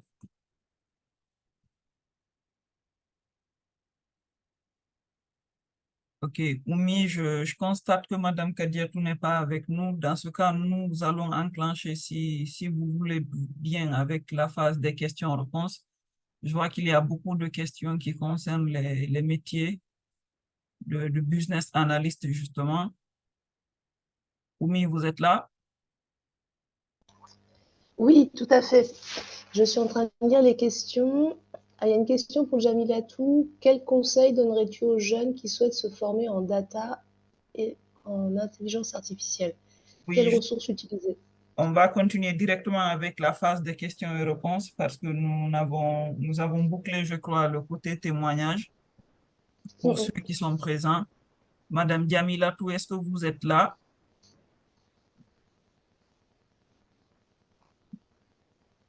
Madame Diamilatou, Oui, je vous êtes suis là, là? oui. Vous pouvez Voilà, reprendre la question, s'il vous plaît? voilà une question pour vous. Vous pouvez reprendre la question, s'il vous plaît? Voilà, quel conseil vous donnerez aux jeunes qui souhaitent se former en data et en IA et quelles sont les ressources utilisées? Alors, je dirais que le métier de la data et de l'intelligence artificielle, c'est l'un des métiers d'avenir. Et pour devenir data scientist ou ingénieur en intelligence artificielle, il faut déjà même pas des bases, il faut être bien en programmation, je dirais, et en statistique et en mathématiques. Et concernant le parcours, en fait, le parcours de tout un chacun diffère. Par exemple, moi, j'ai fait une licence en informatique avant de le faire, mais les bases, c'est de savoir programmer, d'être bien en mathématiques et en statistiques. Et concernant l'encouragement, vraiment, j'encourage beaucoup les jeunes à se lancer dans ce domaine-là, surtout en Afrique. Je pense que c'est un domaine qui peut vraiment nous aider en étudiant nos données en Afrique afin de pouvoir développer le continent, je dirais. Je ne sais pas si j'ai été assez claire ou s'il y a des questions plus précises. Bon, quelles sont les ressources qui sont utilisées justement dans votre domaine? Oui, justement, c'est ça que j'ai dit, c'est la programmation, les statistiques et les mathématiques. D'accord. Merci. Et la programmation, il y a plusieurs langages et généralement, c'est du Python, mais pas seulement ça. Mais le Python, c'est obligatoire, oui. Ok, merci beaucoup J'ai d'être juste avec une nous. petite Mais si question. vous voulez augmenter quelque chose, vous pouvez y aller, hein. Ok, c'est juste, et l'anglais dans l'IA Ah et... oui, ah oui, non, l'anglais, que ce soit IA, data, au moment où tu es dans le domaine de l'informatique, l'anglais, je dirais, c'est obligatoire, oui. D'accord. Merci beaucoup. Nous allons continuer toujours la phase des questions-réponses avec Madame Joyce, si elle est encore avec nous. Madame Joyce, vous êtes là? Oui, je suis toujours là. D'accord. Une question pour vous. Quels sont les soft et hard skills nécessaires pour exercer le métier de business analyst? OK. Alors, concernant les hard skills, c'est-à-dire ce qu'on apprend, il faut savoir lire et rédiger des spécifications. Ce que l'outil doit faire, il faut savoir l'écrire pour que le développeur comprenne et le comprendre nous-mêmes. On doit aussi pouvoir, qu'est-ce que je peux dire à l'anglais? Mais ça, j'en ai parlé, hein, ça, c'est vraiment indispensable. C'est Et indispensable. oui, et comprendre, avoir une vision de ce que c'est en fait comment on dit en français, un déploiement informatique. Donc les différentes phases, le testing, le développement, la mise en production, voilà, ce genre de choses. Voilà. Donc ça, c'est ce qu'on apprend. Ensuite, en termes de soft skills, il faut être très, très, très organisé parce qu'on reçoit énormément d'informations. Donc, il faut pouvoir les trier de manière effective et les faire passer. On doit être diplomate, mais en même temps ferme parce qu'on reçoit énormément de demandes. Donc, il faut pouvoir savoir dire non avec le sourire. Et peut-être la dernière chose, qu'est-ce que je dirais? Ouais, voilà, un bon relationnel de manière générale. Parce qu'on a souvent besoin d'informations rapides et des fois, les gens ne savent pas forcément ce qu'ils veulent. Donc, il faut pouvoir avoir un bon relationnel pour leur faire un peu accoucher ce qu'ils veulent. Et voilà, des fois, ça peut prendre du temps. Je pense que voilà, c'est ce que j'aurais dit pour un business analyst. D'accord. Est-ce que vous avez d'autres précisions que vous voudrez bien nous apporter, toujours concernant le métier de business analyst pour quelqu'un qui voudrait vraiment partir dans ce que vous faites? Quels sont les conseils que vous lui donnez de façon brève et précise? J'allais dire encore une fois l'anglais. Mais alors pourquoi je dis ça? Alors pas parce que j'habite à Londres, mais parce que par exemple, je sais qu'on recherche énormément de business analysts et que les entreprises ne sont pas regardantes sur où sont domiciliés les gens. Par exemple, moi, ma sœur, qui a jamais fait de business analyst, qu'est-ce qu'elle a fait? Elle a fait des ressources humaines, travaille dans les centres d'appel. Il y a 1 an et demi, elle me dit, moi, je vais me former au métier de business analyst. Je connais quelqu'un qui a une formation de business analyst, bon, je sais plus en combien de temps, c'était peut-être allez, en 2, 3 mois. Et, à la fin de cette formation, elle a trouvé du travail et il y a des gens qui sortent de là et qui arrivent à trouver des postes à 100 K l'année. Et parce qu'on recherche beaucoup de business analysts, il y a une explosion et surtout en Angleterre. En France, je sais pas trop. En France, c'est peut-être un peu différent, mais en Angleterre, on regarde pas d'où vous venez. Vous êtes efficace, vous faites le travail et vous êtes embauché. Et moi, je le vois vraiment. D'accord. Merci, Madame Jocelyne. Nous allons continuer avec Madame Fanta, si elle est avec nous. Madame Fanta Kroma, est-ce que vous êtes là? Oui, je suis toujours là. D'accord. Il y a une question pour vous de Monsieur Amadou Bayou qui demande en quoi consiste réellement votre métier au quotidien. Ça, c'est la première question. La deuxième question, quelles sont les compétences nécessaires pour effectuer votre métier et comment vous avez pu acquérir toutes ces compétences? En quoi consiste mon métier au quotidien? Je vais peut-être expliquer brièvement. Moi, comme je le disais tout à l'heure, mon métier consiste à accompagner mes clients au déploiement de leurs solutions et à l'usage de ces solutions-là. C'est-à-dire qu'aujourd'hui, si un client achète un logiciel qui est dans notre portefeuille applicatif, je travaille avec un ensemble de collègues, en fait, pour m'assurer que ce logiciel se déploie bien. Moi, j'interviens spécifiquement dans la première phase parce que j'ai un background un peu architecte.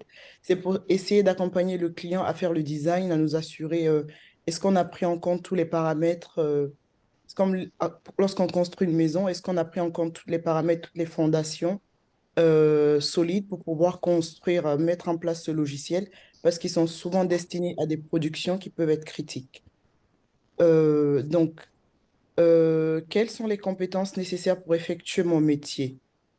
Euh, je dirais pour effectuer mon métier en termes, déjà, il y a des compétences techniques déjà qui sont nécessaires parce que vu que dans le périmètre de ce que je couvre, je touche pas mal de sujets. Je ne suis pas forcément experte de tous ces sujets, que ce soit des sujets réseau, que ce soit des sujets sécurité ou que ce soit des sujets infrastructure.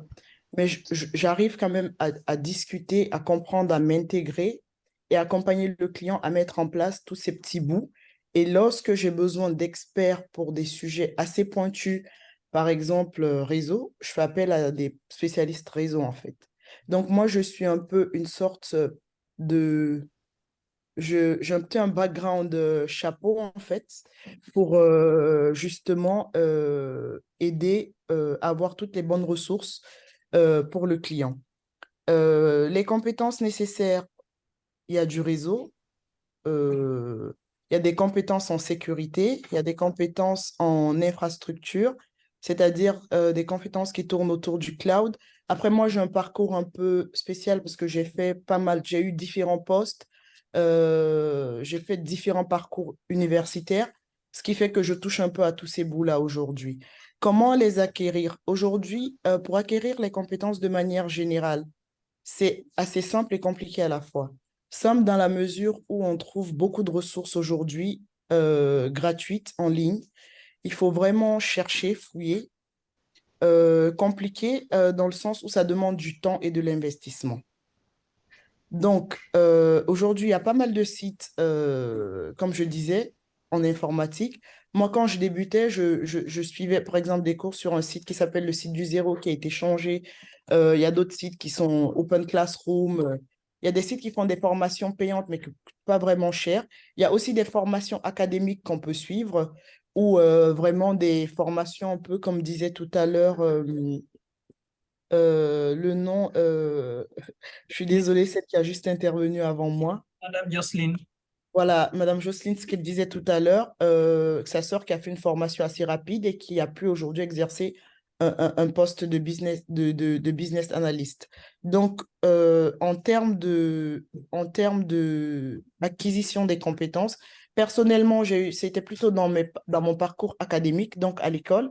Après, pendant mes stages, j'ai eu différents stages, que ce soit dans des entreprises privées, dans le domaine minier, dans le domaine du transport, dans le domaine des télécoms. vraiment dans plusieurs domaines et j'ai aussi la chance de travailler pour différents types de clients. Donc, les compétences, je les acquiers, si vous voulez, au fur et à mesure. Mais en termes de compétences techniques, donc des hard skills, c'est vraiment tout ce qui tourne autour du développement. Quelquefois, je discute avec des développeurs. Je m'amuse à faire des petits développements lorsque ça coince, si je veux accélérer les équipes. Je m'amuse souvent à déployer certaines choses pour tester est-ce que ça marche vraiment. Donc, en cloud aujourd'hui, toutes les solutions cloud, par exemple, je prends un exemple concret. Si vous allez sur le site de Amazon Web Services, par exemple, ou Azure, vous trouverez des formations gratuites, parfois certifiantes, pour avoir un certain niveau minimum de compétences. Donc, les gens peuvent déjà commencer par ça. Donc, voilà, pour ne pas m'attarder dessus. J'espère que j'ai répondu aux questions, En à la effet, question de M. Bayou. le tour des questions. Merci. Si Madame Jocelyne est encore là, je reviens vers elle. Il y a une question de Madame Emeraude Sarah Bénédicte pour Madame Jocelyne, si elle est encore avec nous. Oui, je suis là. Voilà. Alors, je crois que je vois la question. Voilà. Quels sont les rôles spécifiques d'un business analyst? Question de Madame Emeraude Sarah Bénédicte. Alors, donc, le rôle de business analyst, c'est de recueillir les besoins de tous les utilisateurs de votre outil. Donc, ça peut venir directement du client, ça peut venir de votre équipe de projet, ceux qui sont chargés d'implémenter le logiciel chez vos clients. Ça peut venir de personnes internes, comme les ventes, voilà. En gros, nous, on récupère toutes les demandes. On doit créer ce qu'on appelle un backlog, c'est-à-dire une liste de toutes les demandes de développement par rapport à notre outil, faire des priorisations, euh, organiser en fait avec en général chargé de release, chargé de déploiement ou comment on l'appelle en français, product, comment il s'appelle? Développeur, manager, celui qui développe, celui qui est le manager des développeurs. J'oublie les mots en français. Et voilà, faire en sorte que, en fait, on délivre les bonnes fonctionnalités au bon moment et faire en sorte que ce qu'on délivre, c'est exactement ce que le client attend à moindre coût. Je pense que c'est ça la définition d'un business analyst, ouais. D'accord. Merci à vous, Madame Jocelyne. Merci à toutes celles qui ont intervenu dans ce webinaire. Kadiatou, si vous permettez, j'aimerais juste ajouter un petit commentaire parce que les soft skills, je pense que c'est aussi important. On parle du numérique, on parle de compétences techniques, mais c'est aussi des choses sur lesquelles il faut travailler. Donc, j'invite ceux qui m'écoutent, qui envisagent d'aller dans cette carrière-là, c'est vraiment développer aussi cette partie, c'est-à-dire la collaboration avec les autres, comment savoir s'adapter dans un environnement, comment savoir communiquer, partager les informations. Donc, il y a pas mal de soft skills qu'il faut voir. L'anglais, on en a déjà parlé, reparlé. C'est indispensable. Tous les bons bouquins en informatique sont en anglais.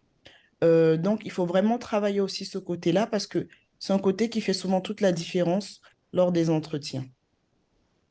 D'accord. Et avant juste de clôturer très rapidement avec Madame Jocelyne, est-ce qu'il y a une différence entre un business analyst et un AMOA? C'est une question de Bella.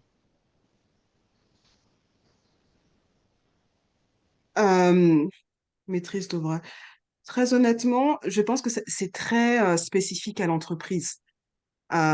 Déjà, sous le terme business analyst, on met beaucoup de choses, mais moi, j'ai vraiment rassemblé toutes mes expériences. Ça dépend de l'entreprise, vraiment, je pense, à ce niveau-là. D'accord. Et comme je le disais tout à l'heure, merci à toutes celles qui ont bien voulu nous faire part de leur témoignage, de leur parcours, à toutes celles qui sont intervenues dans ce webinaire numérique, Femmes et numérique. Maintenant, nous allons passer à la clôture de ce webinaire qui, personnellement, je ne veux même pas que ça se termine tellement que c'est intéressant ce qui est en train d'être dit. Néanmoins, il est obligé que nous puissions maintenant partir vers la clôture de ce webinaire avec toujours les organisateurs qui sont Gandal et Fata School. Pour Gandal, il y a Monsieur Amadou qui doit nous faire la conclusion du côté de Gandal. Est-ce que M. Amadou est avec nous? Absolument, je suis là. D'accord. Bonsoir, M. Amadou, et bienvenue. Bonsoir Kadiatou, bonsoir à toutes les personnes qui sont connectées ce soir. Merci Kadiatou d'avoir brillamment animé ce webinaire. Merci aussi à nos camarades de FATA qui ont bien voulu nous inviter à co-organiser ce webinaire. Moi, je suis très heureux de vous parler aujourd'hui. Je suis très content de traiter ce sujet qui est important. Pour moi, ce qui est important, c'est vraiment l'accès aux compétences. Accéder aux compétences, pour quoi faire? Pour pouvoir trouver un emploi, mais aussi pouvoir créer sa propre entreprise afin de participer à son épanouissement personnel, son épanouissement économique, créer des emplois, mais participer surtout au développement de nos pays. On parle d'un sujet qui est hyper important. Aujourd'hui, il y a plein de buzzwords, donc on va dire des mots qui font un peu, qui font tilt. On parle d'intelligence artificielle, on parle de data, donc la science des données, on parle de développement informatique. Ce qui est important, au-delà de tous ces mots qui font le buzz, c'est d'acquérir toutes ces compétences-là. Donc, c'est de se former, c'est de se dire que tout est possible. Il faut foncer. C'est d'ailleurs dans ce sens que Gandal a initié un projet très intéressant. C'est un projet qui s'appelle G-Code, tout simplement. Le but, c'est de former en 60 jeunes, 30 filles, 30 garçons à coder. Ils vont apprendre à coder en Python. Ils vont apprendre à utiliser des outils numériques. Ce projet sera lancé très bientôt en Guinée, à Conakry. Sans plus tarder, je ne vais pas monopoliser la parole. Je vous invite à rejoindre Gandal pour pouvoir réaliser avec nous tous ces beaux projets que nous avons dans le domaine de l'éducation en Guinée et plus largement en Afrique. Et je demande à mes compatriotes guinéens et africains de nous approprier du numérique, de nous approprier du code, car demain, les gens disent souvent que le code est neutre. Le code n'est pas neutre, au fait. Il y a un biais dans le code. Celui qui va développer une intelligence artificielle pour faire telle ou telle tâche va développer cet outil-là avec ses propres biais, avec sa façon de penser, sa façon de raisonner. Donc, il faut que nous, Africains, nous approprions de ces outils-là pour ne pas être à la traîne, utiliser des outils qui n'ont pas été pensés avec nos modes de pensée, avec nos modes de fonctionnement. Merci à tous et à très bientôt sur nos pages. Merci à M. Amadou Bayo. Nous allons continuer toujours cette conclusion avec Madame Oumi de Fata School, si elle est avec nous. Madame Oumi, vous êtes là?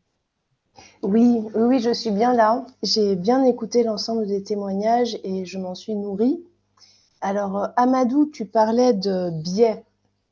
Et comme je disais en début de webinaire, je suis persuadée que la jeunesse africaine a quelque chose à apporter au monde numérique. Les femmes aussi. Le monde numérique pourrait gagner à se féminiser. Je vais juste citer quelques personnes qui m'ont vraiment percuté dans leurs propos. Madame Nadine Zoro, on ne peut pas prétendre développer l'économie mondiale sans la moitié de la population. Merci. Madame Sandra de Digifam aussi, vous avez parlé de l'importance de la motivation sur les compétences techniques.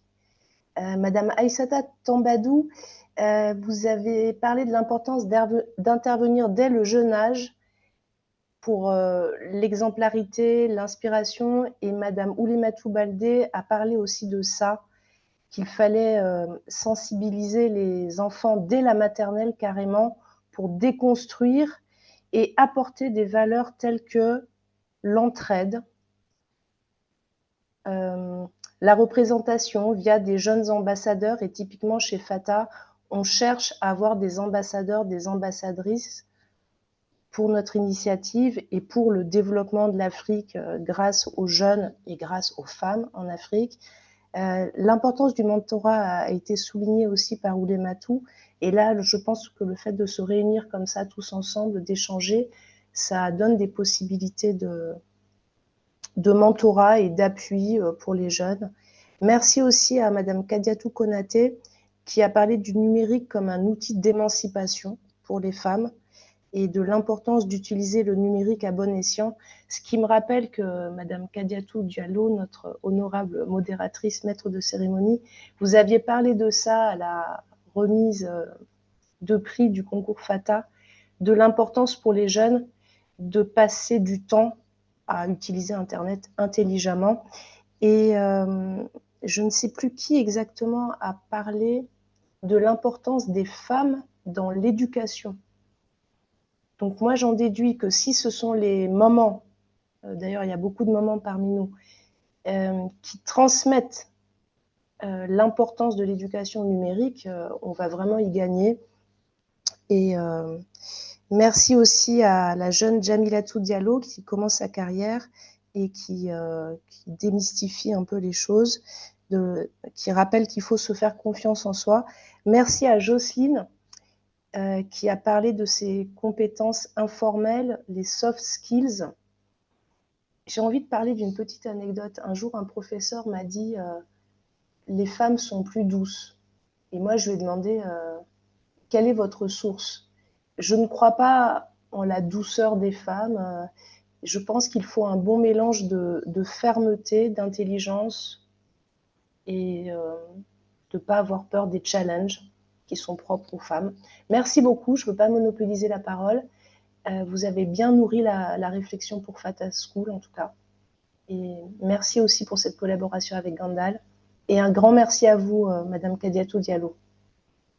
Merci à Madame Oumi, merci à Amadou Bayo de Gandal, merci à tous nos intervenants et je tiens à dire quelques mots pour conclure ce webinaire Femmes et numérique. Pour moi, il est très, très intéressant d'attirer les femmes et les jeunes filles dans le monde du numérique parce que très sérieusement, nous en avons besoin. Le monde est en train de se numériser et la femme, comme l'a dit Madame Nadine Zoro de DigiFemme, la femme est plus de la moitié ou près de la moitié de la population mondiale. Donc, il faut obligatoirement que nous soyons munis de compétences qui peuvent nous permettre réellement de répondre à ces besoins. Parce qu'après, nous risquons d'être aux marges de la société et du développement. Donc, j'invite Gandal et Fata School et toutes les autres structures qui sont intervenues, que ce soit des structures morales, physiques ou structurelles, de faire ce type de webinaire, de permettre quand même à ces filles, à ces femmes d'avoir accès à des informations qui peuvent les permettre d'acquérir certaines compétences et d'avoir surtout beaucoup de conseils à leur donner pour leur permettre de s'en sortir vraiment. Ça a été un honneur pour moi de modérer ce panel, moi je l'appelle comme ça a été un honneur pour moi. Merci à toutes et tous et à très bientôt. Merci Kadiatou, merci à tout le monde. Merci à tous et à bientôt.